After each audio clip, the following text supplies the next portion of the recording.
Welcome to the Welsh Woodman Workshop, and in tonight's video I'm going to be showing you and talking through how I use a traditional set of wood turning tools. Now this video is going to be primarily based at beginner wood turners or people that have only ever used carbide tools before, wanting to get into more traditional turning. Now the tools we're going to be looking at in tonight's video is the roughing gouge, the skew chisel, parting tools, spindle gouges, scrapers and the bowl gouge. We'll also cover some sanding techniques towards the end of the video. Now please watch until the end of the video because I'm going to be releasing some follow-up videos to this one which also may come in handy for you. Now the way I'm going to start this is I'm going to lay out a range of different tools within those each categories, and that should hopefully help people identify what tool belongs to different categories, especially if you bought second-hand tools. Then we're going to demonstrate them and use them on the lathe. So hope you enjoy. First tool we're going to have a look at is the roughing gouge. Now these have been designed for spindle work, for quickly roughing out your work into the round, so things like square section or logs, and it makes a really efficient tool at removing material. It's got quite a deep flute, and the width of the flute can change depending on what size you buy. So we've got 1 inch and then 2 inches, and generally the wider the flute, the more material you can remove at one point. So we're going to have a look at how this works on the lathe now. So we've got a piece of kiln dried pine between centres. Not the most ideal wood of turning, but it's good to get you started. Now the roughing gouge then, we're going to always make sure whatever tool we use, we always put it onto the tool rest first before feeding it in. Without doing that, we can push it in and it'll jam and catch and ruin our piece. So always remember to put it on the tool rest first. With this tool we're going to put it on and the handle's going to be pointed downwards, and what will happen then, we're going to feed it up to the wood as it's spinning and lift up the handle until we start to see shavings coming over the top edge. And just to show you, so we get these nice thin shavings coming off then if we're doing it like that. Now I'd always suggest working in to out rather than out to in, especially on the end of these pieces, as sometimes what can happen is it can catch, the tool will lift and it's quite nasty. And especially if you've got a straight grained piece of wood, that can often splinter off, a bit like cutting with an axe, which can be dangerous obviously as it's spinning. So a tip I wish I knew when I first started wood turning is to hold the tool close to your body. So rather than holding it out with your arms and do all the work with your arms, tuck it into your body. I like to tuck mine into my hip and just rock your hips backwards and forwards, and you can quickly cover the entire piece with the tool vibrating less, and if you're turning for hours it's more comfortable for your body. If you've got a smaller tool rest than the length of your piece of work, it's always good practice to stop a good sort of 20 millimeters away from the edge of the work. Because what can happen is if you go over the edge, especially as this is spinning, that can grab in and you get a nasty dig in and a catch there, and it could make you jump as well. So always stop before you get to the edge of the tool rest. So before we start turning, there's a few health and safety considerations we need to take into account. So eye and lung protection, clothing that's not loose or hair that's going to get entangled into the lathe, and a good solid pair of boots. Just changed over to a green log, I think it's a bit of laburnum, and just making sure that the tool rest clears the piece as I spin it. Same thing again, handle down, feeding in, lifting up so I can start to see the shavings coming over, and we can go backwards and forwards. For the finishing cuts then, I'm trying to use the wing of the tool, and that just makes it a little bit smoother then at the end. You'll have less time to sand. Tool down, bringing it in, lifting up so it's cutting, so we're getting all these shavings over the top. We'll roll that edge over.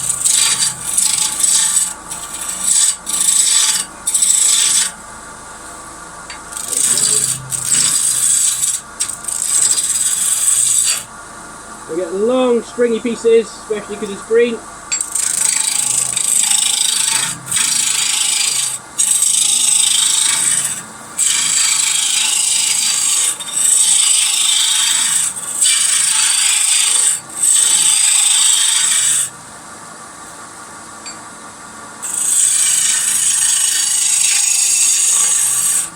Put my tool at the top, if I'm getting any wobbling, so bouncing, I know it's not completely round.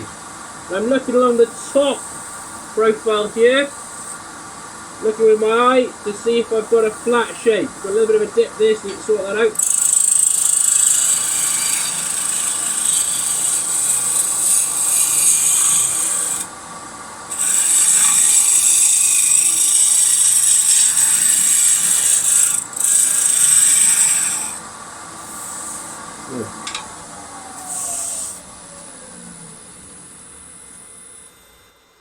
We've got a roughed out green log there. So it's exactly the same principle with a square section, just taking off the corners to avoid those nasty catches. And I can blend in the middle section then. And I've got my tool against my hip. You can see you can move really fast with this technique and rough out really quickly. And to identify if it's round, you can put the tool on the top. If you're getting any bouncing, you know you need to do some more cuts. Now with my finishing cuts, I use the wing of the tool. This is a tip given from a pro turner, and that'll give you a smoother finish and reduce your sanding.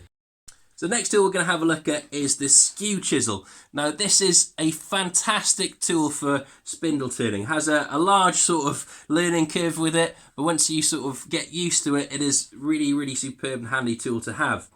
So the word skew comes from this sort of angle. So rather than being at 90 degrees, it's skewed back. And you'll also notice on the skew itself, we have these sort of angles that are equal either side. So these angles will depend on what sort of wood is appropriate to turn. So for example, if you've got these angles anywhere between sort of 55 degrees to 40, that makes it really good for hardwoods. Anywhere between 40 to 25 degrees, that makes it good for softwoods. And as you can see on the table, they come in a variety of different sizes.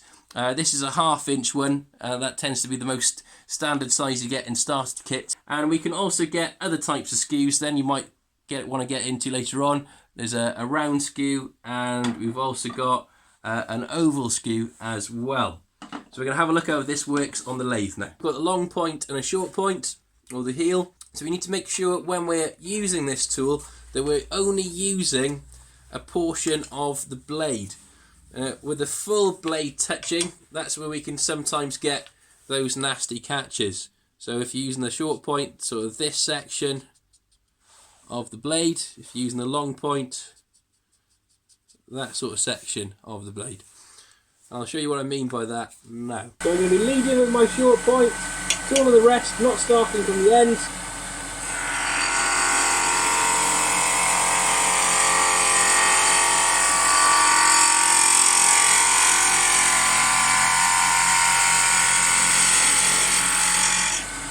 I'm going to come back now and cut this way.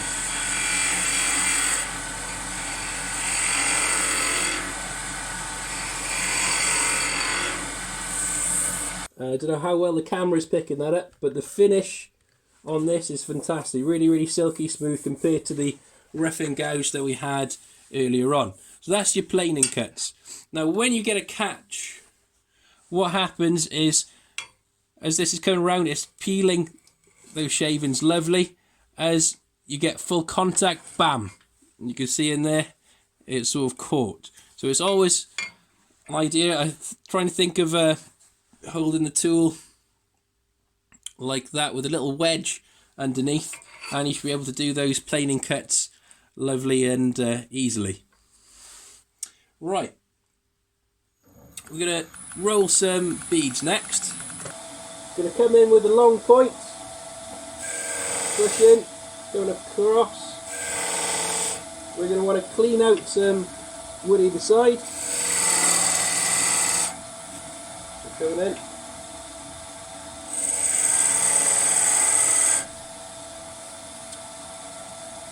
Now we're going to visualise the centre of that bead.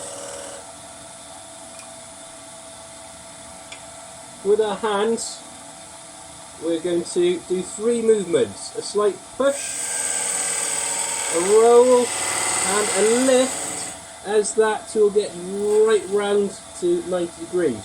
So let's do that again. So a push, a roll, around to 90 degrees and a lift. And we've got our bead formed there. So we're going to make 3 lines.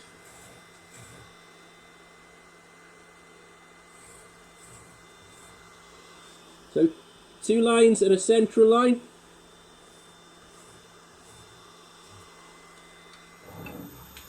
So we're going to come in just touching the point, so tool rest touching the point. I'm going to use the long point for this. Lifting up the tool handle, help sever those fibres. We're just going to do a slight V cut either side, removing that material.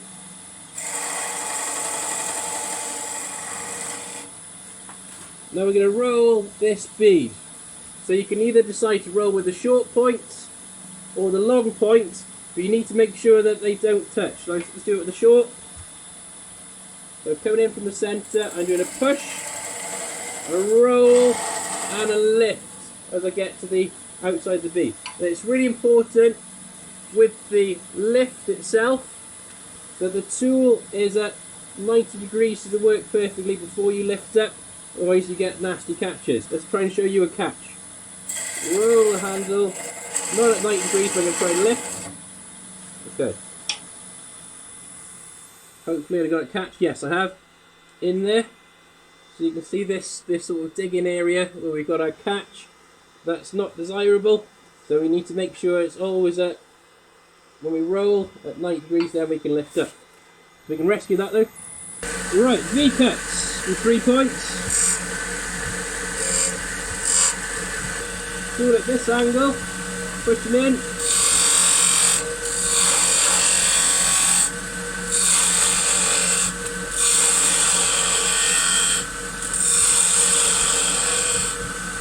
You already got a nice smooth edge, just need to do one smooth cut there to finish them off.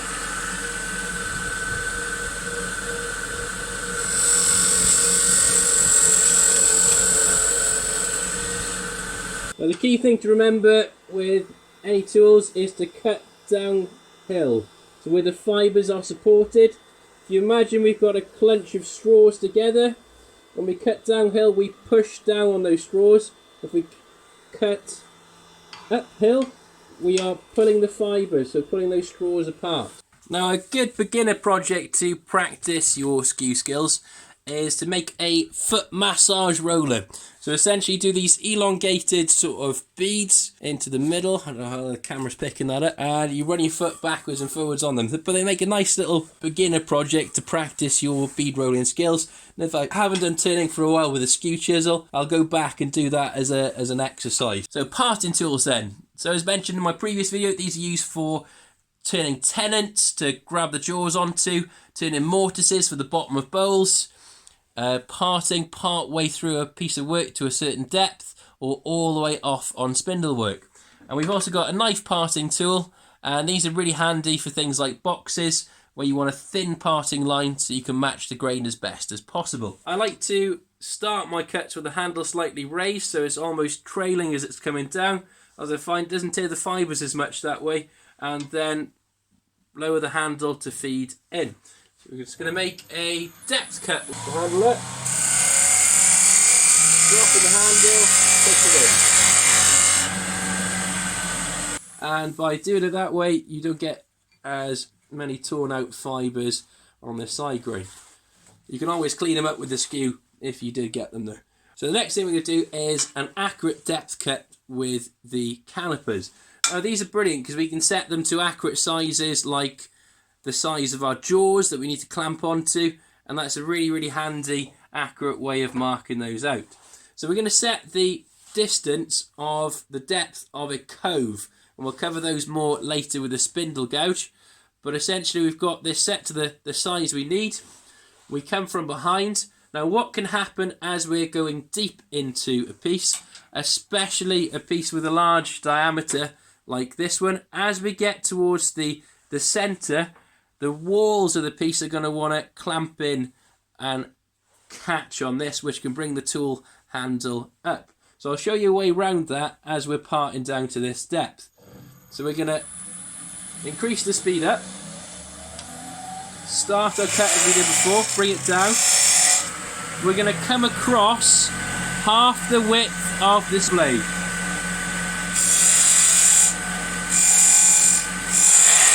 Push it in, and we can use our calipers from behind then.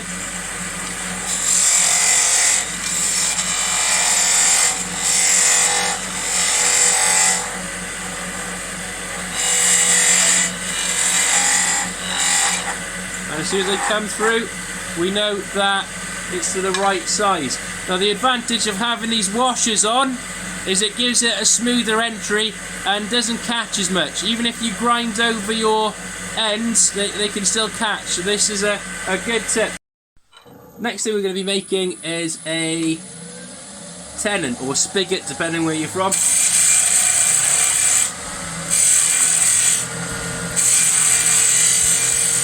And we can see here, so we've got a nice 90-degree shoulder and a little shoulder there that our jaws can clamp onto. So we're going to put this in the jaws now. So I'm going to show you now how to part a piece of spindle work all the way off the lathe using the parting tool. So we're going to nice high speed for this. Same again, handle it, put it in, at the level, coming across a bit, half the width.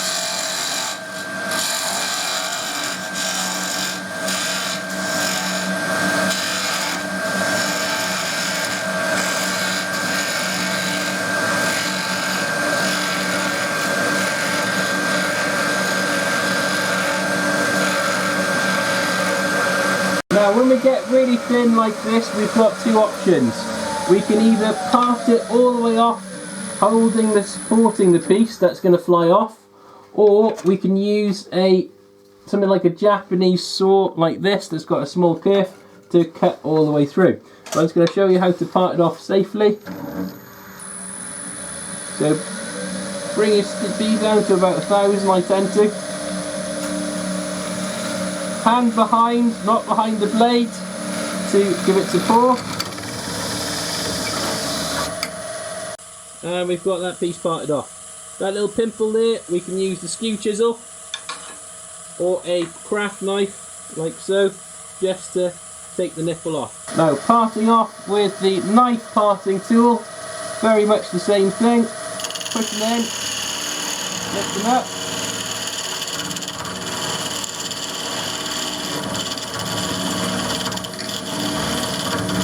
I tend to like rocking mine backwards and forwards.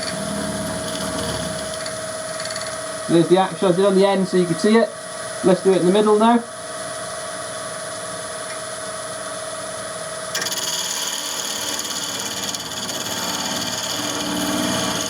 Nice rocking action.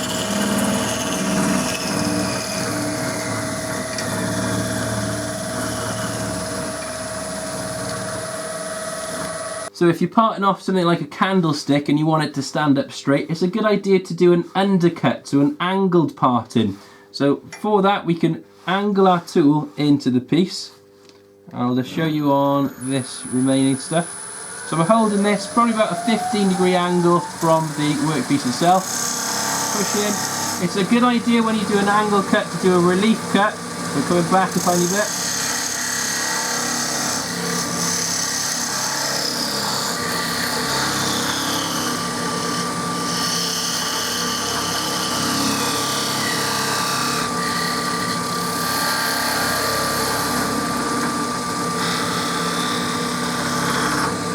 So we can see the difference. That's a flat parting and this is an angled or concave parting. We just take the little dimple out of the middle and that will sit flat on the table then.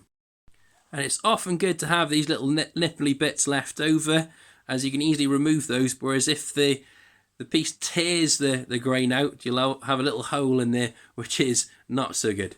So the parting tool then can be used to create a mortise for holding the bottom of a bowl or a tenon as well. So you can see from the clip there that you use this to match the profile of the jaws that we're going to be gripping onto or expanding out into that mortise gap. Next tool we're going to have a look at is the spindle gouge. Now again, these come in a variety of different sizes, from really small up to probably about an inch. So this one's 3/4 inch.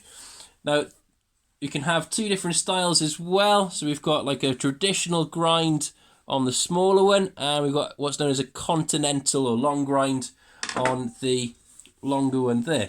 So they're really handy for spindle work in turning those beads and coats. Let's have a look how we're going to use these now. We've got the heel right at the back. This is the bottom right there going around the heel, and we've got the bevel, which is that grinded section at the back there, and obviously on the top we've got the cutting edge. So what we're going to try and do is we're going to put it onto the tool rest, as we always do. We're going to move it up to the wood so that the bevel is touching on the wood. Then we're going to lift the handle and it's going to start to cut. So I've got tool rest touching the wood. See the wood's rotating around, it's not cutting at the moment. Lifting the tool handle. I'm starting to rub the edge of that bevel. I'm starting to get these really fine cuts there. I'll show you with the big one just to make it easier to see.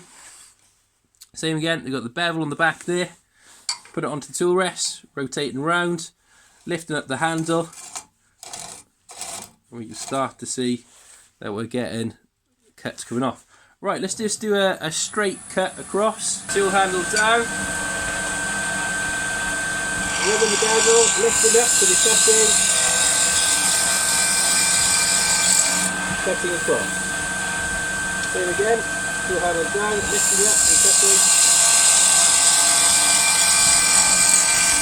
Next thing we're going to have a look at doing is coves. So coves essentially are little dips inwards into the wood, and we're going to have a look at doing some beads as well. So large beads, smaller beads, you can get pointed beads, but essentially I'll show you how to do that with the spindle gouge, and it can be a little bit easier than the skew chisel to do this. We're going to mark 2 points. That's where our cove's going to be, in between those 2 points, and we're going to mark the rough centre.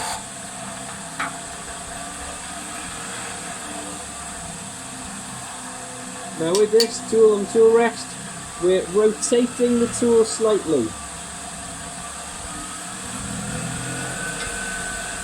So rotating the tool slightly, feeding in, and I like to move the tool handle like that.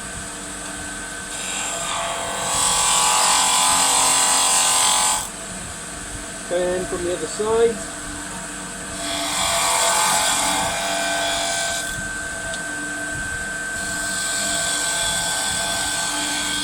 Like with the skew, cutting downhill, blending in this middle portion.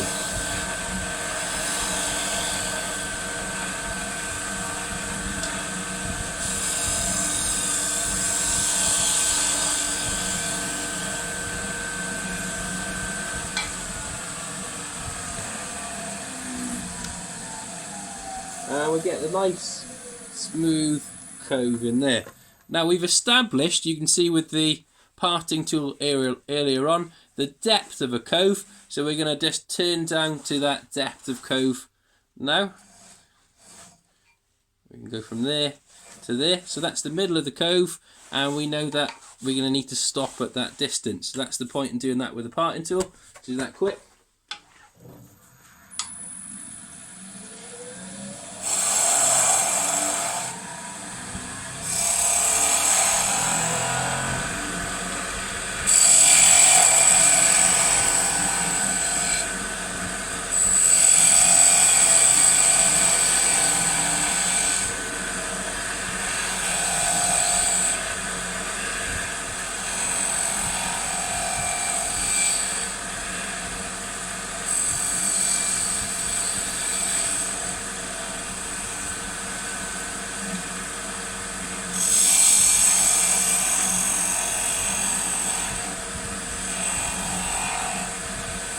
And we can start to see how spindle work is easily starting to form. With just 2 coves there, we're getting a little bit of shape coming into this piece. Next thing we're going to look at is some beads. We're going to do 1 line there. Let's do a slightly bigger bead. Why not? 1 line there, and the centre of the bead, we do quite a thick line. It's easier to practice that way when you begin. And what we're going to do is remove a little bit of material either side of this.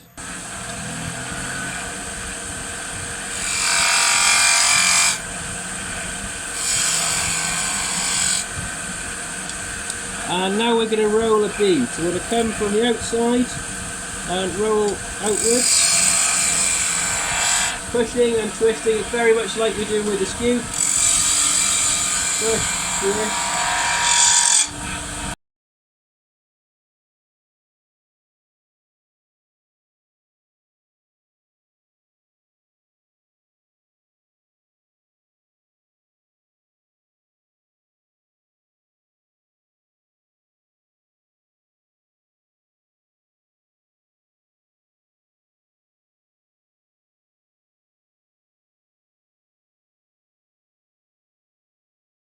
Hopefully you can see we've got quite a large bead there forming.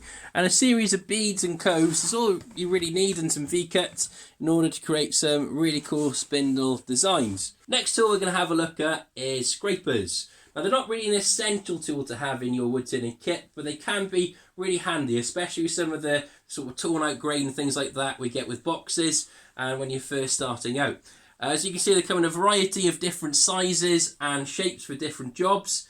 I've collected these over the years, so by no means do you need to have this many scrapers to begin with, or at all really, and they're dead easy to make. So I've got some I've made for specialised jobs and things like that over the years. But in tonight's video we're going to have a look at round nose scraper, and this can come in different sizes again. Notice the angle are all sort of slanted back slightly, and we'll cover the angles in the grinding video. But how we're going to use this is the same as the gouge essentially. So we put it onto the tool rest first, find the bevel, lift up until we start to see the shavings coming over the tool. So we've got a scraping action by doing it that way. So on the tool, lifting up, start to see those shavings.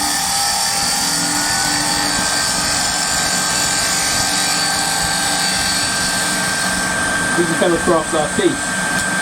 We can tilt the tool downwards as well to get more of a scraping action from underneath. And you can also do something called a shear scrape by angling or canting the tool on the side.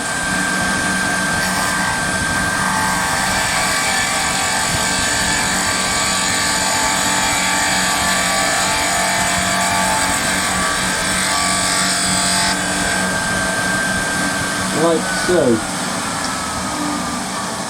So they're a pretty easy tool to use, and if you want to see how I use my negative rake scrapers, my larger sort of round scraper, you can check out some of my bowl videos. So the bowl gouge itself could probably justify an hour video on its own, and this video is getting long enough already. So I'll leave some links of more detailed videos I've made in using the gouge up above, so if you click the links there, it should take you to those videos where I talk really in depth about the cuts I use. But I'll talk about some of the terminology that's used to describe parts of the gouge, and if you watch professional sort of turners, they tend to talk about this terminology. First of all, the flute of the gouge. This is the inside section of the gouge. We've got the very tip there is known as the nose. The part that comes around here is known as the bevel, and the very edge then is known as the cutting edge. And we've got the heel of the gouge, which is this bottom part, and the shank or shaft, depending where you're from. There are two major cuts. Pull cuts tend to remove material really quickly. They don't give you the nicer sort of finish, and push cuts tend to be nicer, smoother finishes then. And if you're riding the bevel edge as you're pushing through the work, you're going to get a smoother cut. The flute itself then, if we can think about the angle we hold the flute, it's a bit like an accelerator. So when we close the flute, it's going to remove lots and lots of materials. When we open the flute as we're cutting, it's going to remove less material. So if you check out those videos, I really talk about in depth how I use this throughout all my stages. The next tool we're going to talk about is sandpaper. This is often overlooked, and I've heard some people even say good wood turners don't sand. Now that's absolutely nonsense. Even professional wood turners sand their work to get a good finish. Now you could dramatically reduce the amount of sanding you have to do by doing some clean, fine finishing cuts, but it's still important, I think, in my opinion, to sand your work to get a good finish before applying a finishing product to the work. So if you're new to woodwork or wood turning, sandpaper is measured in grits, and I believe it's probably an inch squared, and they measure how many grits within that inch squared. So if you've got a lower number, something like 40 grits, the sandpaper tends to be really, really coarse, so it's got 40 larger grits. And if we think of the grits being like little chisels that have been glued onto the cloth in this case, and they're going to cut into the work. Whereas if you had something more smoother, so within that inch you've got 240 grits, it's going to give you a smoother cut. Now essentially the way we use sandpaper is we work through the grit. So a lower, sort of a coarser grit, we get all the scratches out. We move to a more of a medium grit then to get the scratches from the coarse grit out. Then we move to a fine grit. And essentially the higher the number, so 500 plus, the smoother the finish is going to be. Now wood turners will debate a lot over what sort of speed they should sand at. Some turners will sand really fast as that gets the job done really quickly. Other turners will slow the lathe down and sand slowly so the grits are cutting more into their work. Now that's literally personal preference, whatever you prefer doing, but they'll both work essentially. Now it's really important that between each grit we're definitely removing any scratch marks before we move on, as that's going to get you a smoother finish, as well as sanding in the direction of the grain before moving on to the next grit. Nice tip, if you put wood shavings into the paper, you can then reduce a lot of the heat that's coming through with the sandpaper, and I'd highly recommend getting cloth back sandpaper as it's more durable than that paperback paper. And what this will also do is help you follow some of those contours of those coves and beads and such. Now a brilliant material I've come across lately is this Abranet, and it's a mesh type material, as you can see, and allows the sawdust to come through rather than clogging up on the paper surface. Now this can be a little bit more pricey than sort of cloth back sandpaper, but I found if you buy it in bulk or buy it at trade shows, it's pretty much the same price. So that's something to look out for if you're interested. Thank you so much for watching the video. Can fully appreciate this quite a long one. Try to cram as much information as possible, but I could have quite happily talked about each of those tools for hours just on their own. So if you have enjoyed tonight's video or found it useful, please consider supporting me in subscribing to my channel by hitting the link below, as that really helps me out in getting more videos like this your way. Just want to end the video then by saying wood turning can potentially be dangerous. There are a vast variety of different machines and tools out there, so it's really important you're following your manufacturer's tools and machines guidance in order to keep safe. What I've demonstrated tonight is very much my way and my style of wood turning. Everyone turns in a different way, and it's just my way of doing it. I'm by no means a professional wood turner. I'm still in my 20s, so I've got vast amounts of learning ahead of me, hopefully, and maybe one day I'll get to that professional status. In upcoming videos then, following on from this one, I'm going to be showing you how I sharpen my traditional tools and how to make a sharpening jig to help that process. So I hope to see you on the next one. Diolch yn fawr, nos da.